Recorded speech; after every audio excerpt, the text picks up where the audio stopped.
Na sziasztok! A mai videóban olcsó régi budget videókártyákat fogunk tesztelni, viszont ez a tényleg nagyon alja kategóriát. Ma 4 darab videókártyát fogunk tesztelni, meglátjátok majd a videókártyákat, nézzük is az első és egyben szerintem egyik leggyengébb alanyunkat. Egy Nvidia Quadro MVS 290-es videókártya.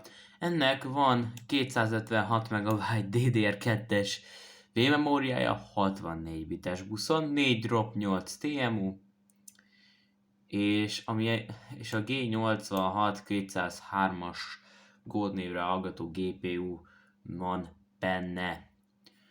A gépünk egy HP DC 7600-assal van dolgunk, ez majdnem olyan, mint ami az első szerrel volt, viszont ez nem az a gép, az már rég nincs meg. Van 2x2 GB Samsung memóriánk, 2 Duo E8400-as processzorunk, ez ugye 65 wattos TDP-vel rendelkezik, 45 nanométeres technológia, WolfDale kódnév, és LGA 775, és van 6 MB L2 cache-ünk, ez nagyon jól jön ennél a modellnél. És van egy 160-as Seagate Barracuda Winchester erőfutó rendszer, és a 320-as Seagate Barracuda a játékok. Na hát nézzük is az első játékunkat, ami egy elég, hát régen egy nagy kérdés volt ez, ugye a Kenitran Crisis. Úgyhogy az első játékunk a Crisis lesz, új címekkel készültem erre a videókra. És itt is vagyunk a Crisisban. Egyelőre maradjunk 800x600-ban. Beállításokat fogunk alkalmazni. Azért akarom ennyire levinni, mert azért a Crisisnak, ha még egy régi játék is, vannak gépigényei, és szerintem ez a kártya már most ki van használva. Tehát, hogy ne akarjunk csodát csinálni, nem fog sikerülni. Örüljünk, hogyha egyáltalán egy 20-30 FPS-ünk lesz a játékban.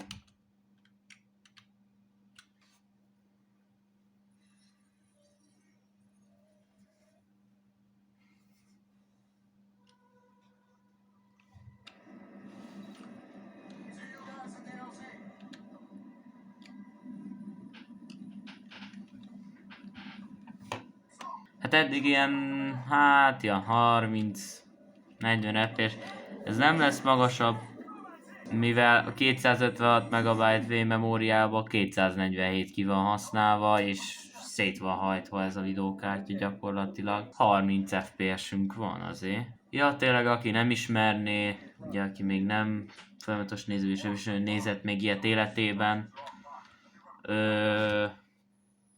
videókártya hőmérséklete, kihasználtsága százalékban, videómemória kihasználtsága.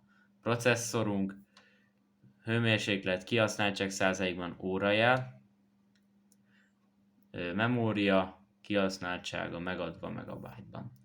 D3, D10, D9 vagy esetleg más felirat, képkocka per másodperc. Na hát, az ilyen részeknél azért belaggolgatunk. Hát elmondhatjuk a cuccról, hogy egy stabil 20-25 FPS, néha felment 30-40-re, de játszhatónak kevésbé mondható, szóval menjünk is tovább a következő játékunkra. Na és az Need for Speed Pro Streethez érkeztünk el. Ugye ez egy kevésbé szeretett cím. Itt mutatom éppen a beállításainkat. Ezek lesznek a beállításaink, 1024x768-as felbontásunk lesz.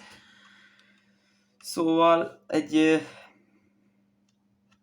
a Pro Street egy eléggé lenézett játék volt. Most én meg fogom látni, hogy miért. Hát remélem, hogy egy jó játék lesz azért. Na hát nézzük. Na hát, beállítottam egy ennél sokkal bonyolultabb a beállítás, mint egy Underground 1, vagy Most Wanted, vagy Carbon esetében. Lett ezért is gyűlölték, de nem tudom, majd meglátjuk, hogy miért. Nézzük, mit tudunk kiküzdeni ebből a izmos kártyából. Hát ez kb. Az összesből a legolcsóbb. Nem egy erőgép kártyáról beszélünk.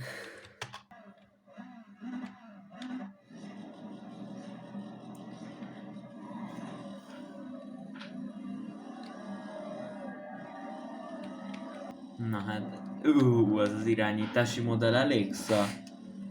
Hát...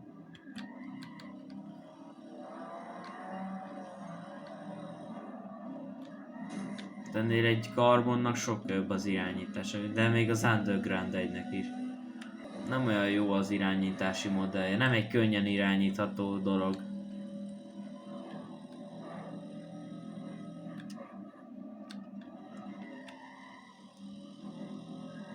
Tehát...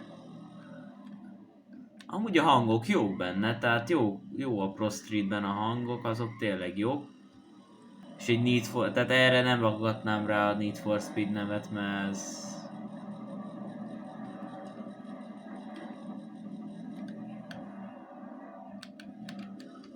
Tehát, hogy nem...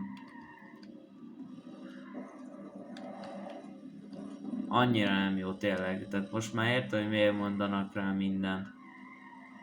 És kevés a proci, de hát... Egy E8400-as van benne, ne idegesíts már fel. Ez 4 mag kéne ehhez a szarhoz. Hát cseszél már fel, hogy a videókártya ez... Érdekes. Hát jó. Megnyertük, de a játék annyira nem jó, tehát ez valószínűleg nem lesz visszatérő cím. Amit el tudok mondani, stabil 30, nem mozdult el, tökéletes. Úgyhogy menjünk is a következő játékunkra. Na hát itt vagyunk a Team Fortress 2-nél. Hát én mindent lehúzok, mert hát csak egy nagyon gyenge gépünk van, tehát a videókártya gyenge. Jó. Viszont 1024x768-as felbontást fogunk használni. Hát meglátjuk, mit tudunk kisajtolni a TF2-ből, mint olyan. Reméljük jó lesz.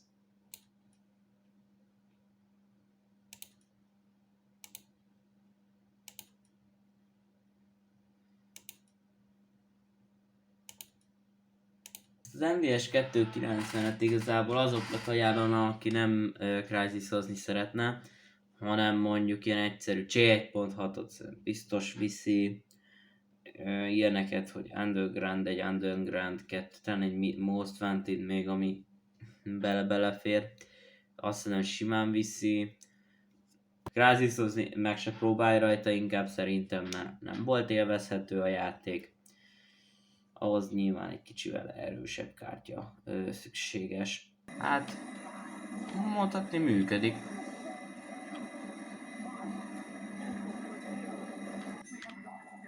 Itt mondhatni ez a 30-40 FPS itt.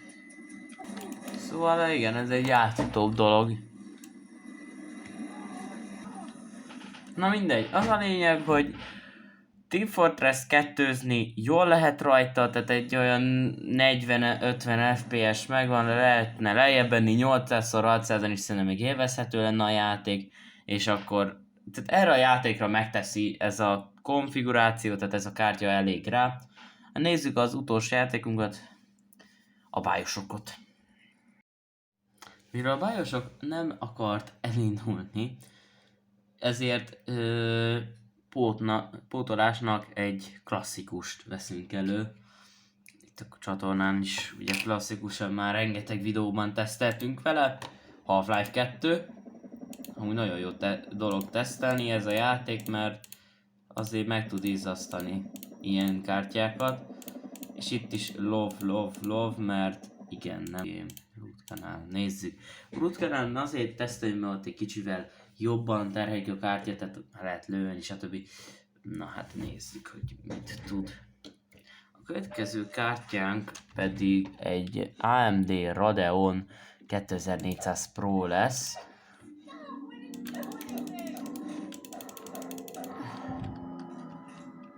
Pedig úgy régen játszottam Half-Life-val. Hát eddig amúgy jól fut itt bent 230 FPS. De a kártya nézzétek meg, így is szét van terhelve egy Half-Life 2 alatt, ami 2004, és a kártya 2007-ben jelent meg. Úgyhogy látszik az, hogy ez egy nagyon gyenge kártya, hogy már egy 2004-es játék, tehát a Half-Life 2 is már odavág neki keményen. Tehát itt nagyon jó egyébként. Tehát itt jól lehet vele játszani.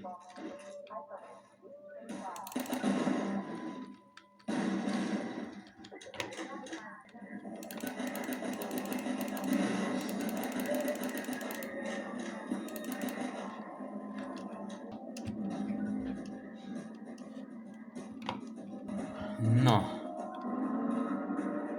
Ilyen 80 FPS-ük van itt kint. Tehát, hogy ez igazából az jó.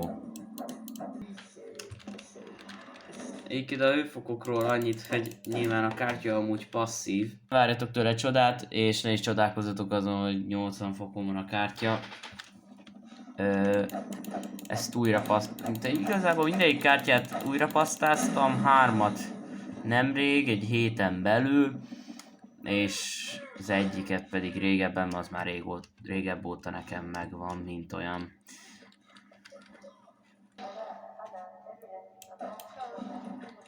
Hát még ezt itt nézzük meg.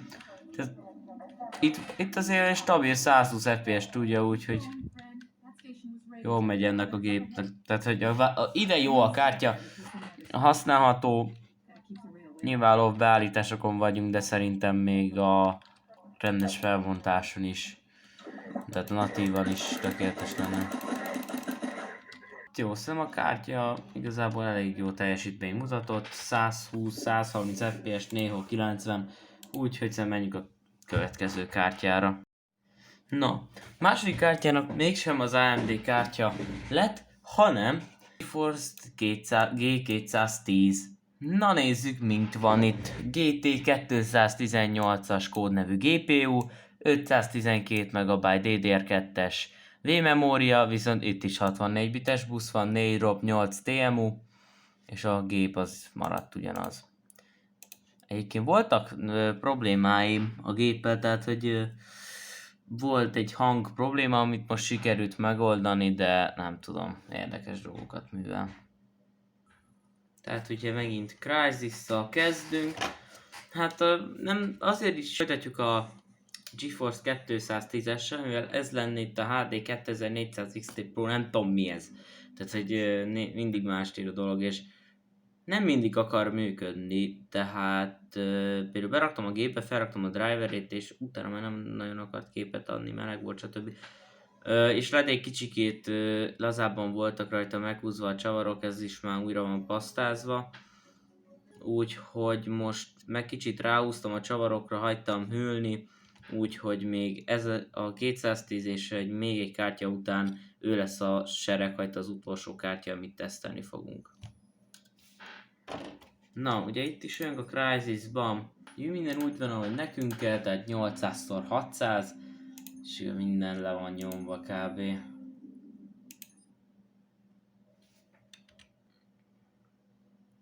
Viszont ugyanúgy fogunk tesztelni ezzel a fantasztikus kártyával. Ennek már van egy kis ventilátorja. Ez van a legjobban felújítva. Ezt sikerült is szétszedni. Már sokkal jobb, tehát hogy azt merem mondani, hogy sokkal több FPS-ünk van. Tehát látszik a javulás a GeForce 210-essel. Sokkal jobban ki van használva a processzorunk is. Hát látszik, hogy azért jó, hogy ott van az a 512 MB VRAM pluszba. Meg elvileg egy erősebb grafikus magunk is van, mint az MVS-ben.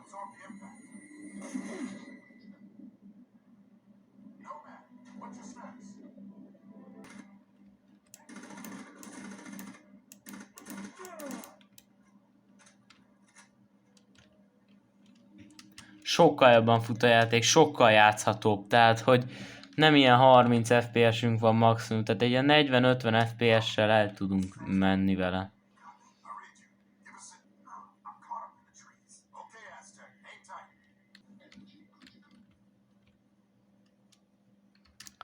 Sok jobban játszható így is, tehát jól játszható a játék. Szépen működik. Jó 40 FPS, de hát jobb, mint az a 20, ami volt. Tehát itt még a játék játszhatósága is. Hát mondhatni, hogy egy normálisan játszható játékról beszélünk.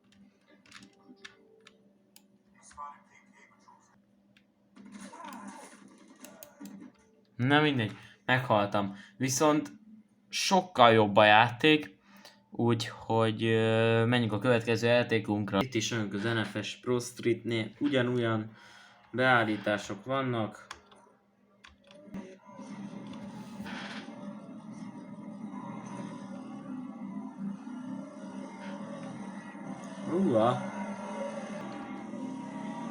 Ez miért rosszabb, mint az MVS-en? Lehet a GPU nyersereje az rosszabb, mint a MVS-nél, csak itt a memória több.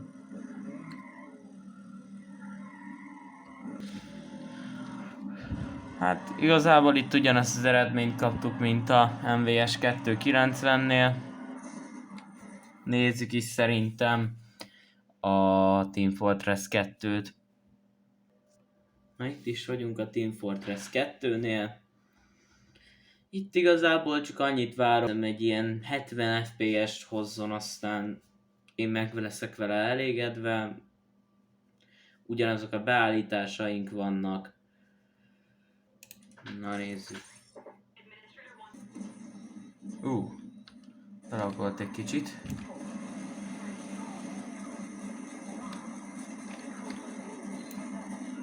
Hát itt nem nagyon vannak javulások. Hát itt nem nagyon vannak javulások, tehát az a 70 FPS nincs meg. Itt max az 50 FPS, itt nem lehet, nem. Gyenge a kártya, ennyi. Tehát szóval eddig azt tudjuk mondani, hogy eddig a kártya a VRAM-ja miatt tudott hozni a Crysis-ban olyan FPS-t.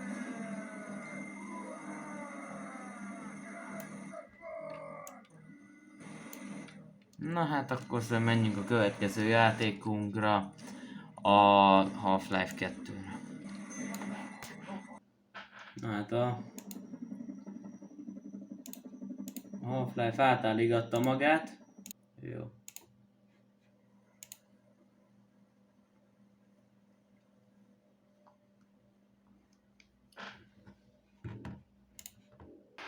Na nézzük. Hát azért már vannak javulások a ezéhez képest.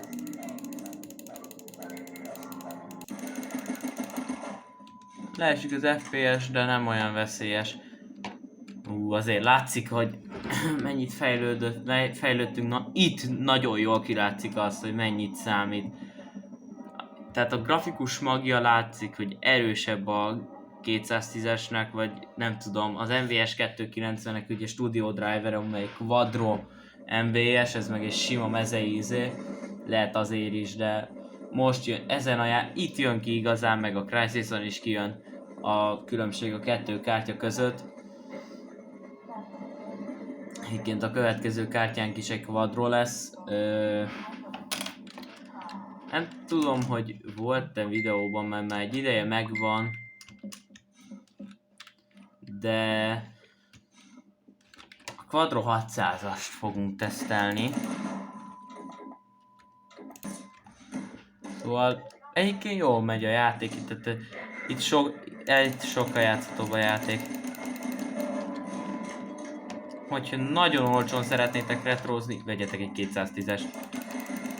Tehát, hogy nektek nem számít az, hogy amúgy egy szarkártya, viszont az ilyen kaliberű játékokat, mint a Half-Life 2 akarjátok vinni, és mondjuk nem 478-at akartok építeni valami menő AGP-s kártyával, mert 478 még nem is olyan drága, de azért az sem már a két fillére egy jó lap belőle. Vegyél egy G31-es lapot, vagy valami egyszerű, olcsó 775-ös lapot, vegyél egy ilyen duós procit, ilyen E7500, E6000, valamennyik, ezek már jók, az alatt ne.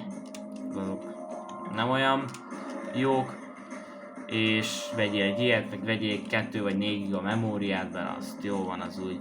2 gigát XPS 4-et Win 7-hez. Egyébként túl sok memóriát nem használ ki. Ahol a memóriát kihasználta, az úgy néz ki, a Team Fortress volt, meg a Crysis.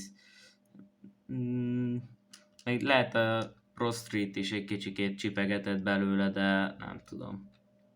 És hogyha nem akartok építeni, akkor egy ilyen HP épített brand csodával, tehát HP csodával ez jó, mert csak olyan videókártyát vegyetek hozzá, ami nem izés. Aminek nem kell külön tápcsati, mert ugye a táp nem tudja ezt, de hát egy kb. 600 forintos átalakítóval ezt is orvosolni lehet. Szóval igen, eléggé jól fut a Half-Life. Jó, hát akkor menjünk a következő kártyánkra, a Quadro 600-asra. Na hát itt vagyunk a Q600-assal, és nézzük is, hogy mit tud ez a kártya. Ugye egy Q600-unk van, GS108-as GPU kódnévvel, 1 GB GDDR3 memóriával, 128 bites buszon, 4 drop és 6 TM-unk van, és hát nézzük is, hogy teljesít Crysisban a cucc. Hát itt is vagyunk a Crysisnál, ugye megtartjuk a beállításainkat, és akkor megint egy új játékot kezdünk. Hát nézzük. Az itt is ki van használva a gép, de hát legalább most már 200 FPS-sel megy a A Q600-as innen látszik egy sokkal erősebb kártya, mint a többi. Jaj, véletlenül benn maradt a 210-esnek a neve, de Q600-as van benne, hogy láthattátok is. Szóval nem a 210-esvel látszik is, hogy nem a 210-es dolgozik a gépben. Szóval, hát igen, azért látszik, hogy 150 FPS-ünk van, ki van rendesen hajtva már a processzor is, úgyhogy 400 MB.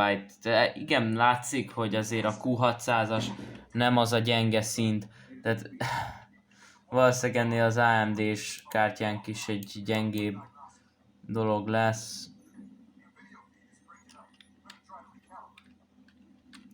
Hát jó, hogyha sok FPS-ünk is van, tehát hogy a Q600-as... Jó, hát figyeljetek, én leszek olyan bátor, hogy én felrakom 1280x1024-re a felbontást. És meglátjuk, hogy így hogyan teljesít a kártya. És így is egy nagyon jó teljesítményt hoz a kártya, tehát figyeljetek, 70-80 FPS, és ez nem egy olyan jó kártya. Egy ilyen Q600-as kb.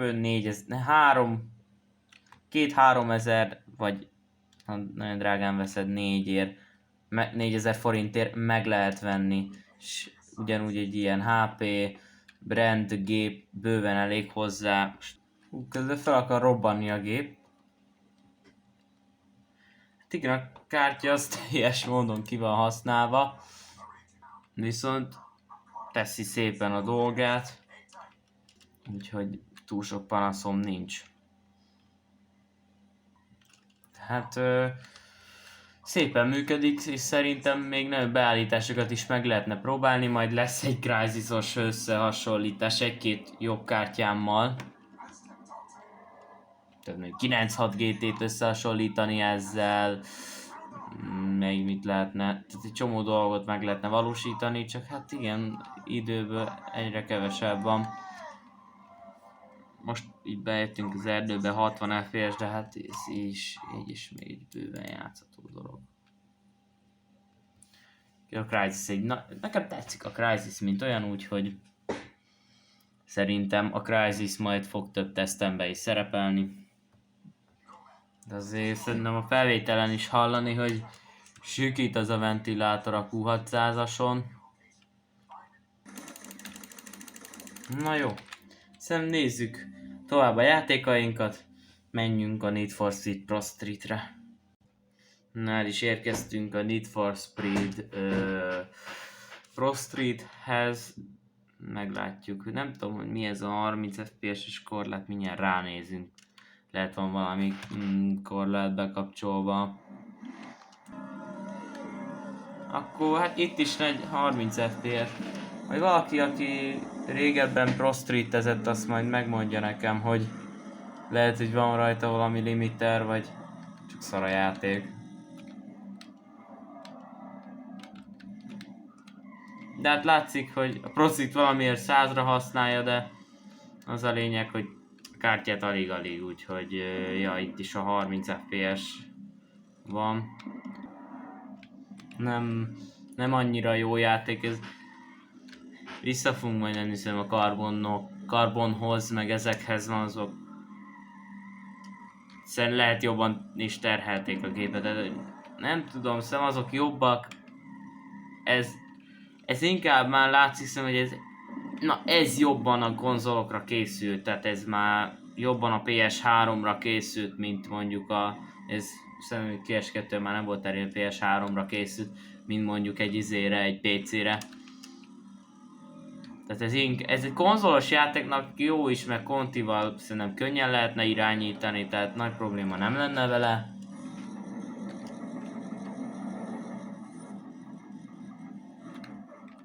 Tehát, hogy nagy problémák nem lennének kontrollerrel. Ennél a játéknál, hát billentyűzettel viszont nem olyan, mint egy Carbon vagy Most Wanted vagy ilyenek. Na hát jó, menjünk a Team Fortress 2-re. Na meg is érkeztünk a TF2-höz.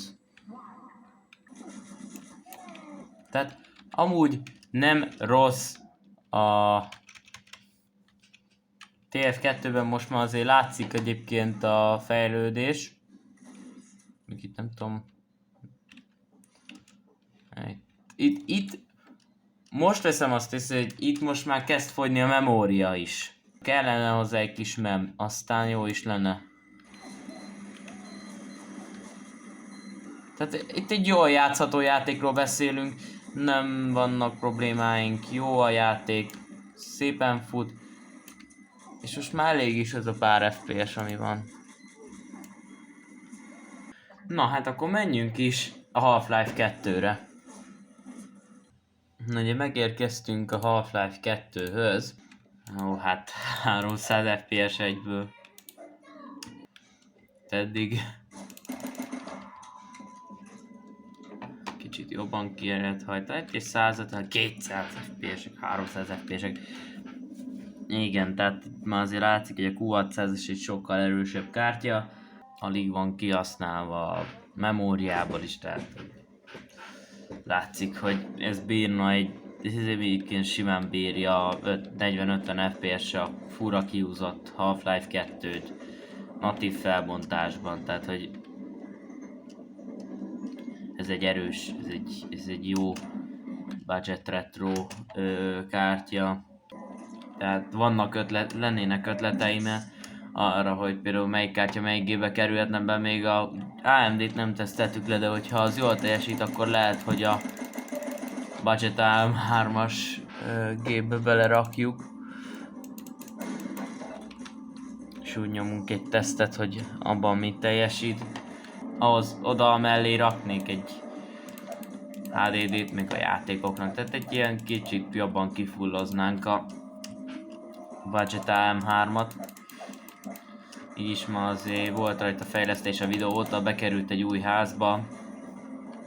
Új, hát egy GB Settó 1000-es házba belekerült. És most már a kinézettel sincs nagy baj. Az a ház az nem volt olyan rossz, de jó se. Inkább maradtam ennél Most is azt mondom, hogy ha valaki szeretne retrózni, viszont nem akar egyelőre nagy pénzeket beleölni, viszont még egy olyan, tehát 2000-es évek játékait szeretne játszani, és még egy-két 2011-12-es játékot, akkor arra egy ilyesmi config, mondjuk egy Green 96 GT, ugye van ilyen, vagy 95 GT tudom még ajánlani, az is egy jó kártya, vagy egy ilyen Quadro, amit igazából csak annak ajánlanék, aki tényleg gyengébb, ilyen egyszerűbb játékokkal XP-n akar játszani, arra jó az MVS, én nem használnám nagy gépigényű játékokhoz. És még az MVS-t egy Pentium D-vel tudnám elképzelni, vagy egy Pentium Dual Core-ral. És azért is ajánlom ezeket a brand építéseket, lehet kapni Dell, HP, meg azt hiszem talán Lenovo-ba is vannak ilyenek, Fujitsu, stb. Ilyenekben vannak ezek a kis 775-ös cuccok. De mindenképpen ne kicsit, tehát ne fekvőházasat, ne nagyon kicsit, hanem a rendes, vagy a mini towert, vagy egy ilyen convertible-t, vagy egy teljes méretű ilyen izét. Ezek azért jók, mert sok minden beléjük fér, és nem kell azért külön specifikus dolgokat használni.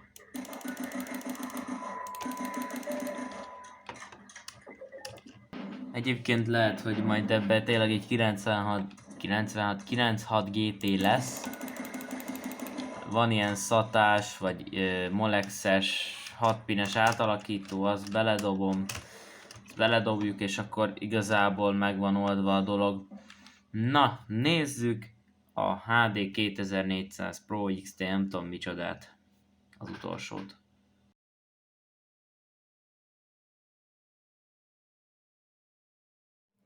Na hát elérkeztünk volna ehhez a kártyához, viszont a világért nem szeretne képet adni. Lehet csak a gép a baja, mert például a Quadro MVS tesztgépen nem indult, ebben indult, úgyhogy majd erre ránézek egy másik gépben, viszont az majd egy külön videó lesz. Tehát most jöjjenek az összehasonlítások. Na hát nézzük is az első kártyánknak az átlag FPS-eit, az MVS 290-esnek. A Crysisban 22 FPS-es átlagot hozott, játéknak a játszhatósága nem volt olyan jó. Tehát láthatni lehetett a videón, hogy azért, hogyha amikor az erdőben voltunk, akkor egy 17-18 FPS volt, viszont a sok 30 FPS-es rész felhúzta az átlagunkat. A Need for Speed Pro Street egy 28 FPS-es átlagot produkált, nagyon ritkán esett be az FPS, igazából egy stabil 30-nak is lehetne mondani. Lehet valami lock van rajta, nem tudom, én nem találtam semmi ilyesmi beállítást.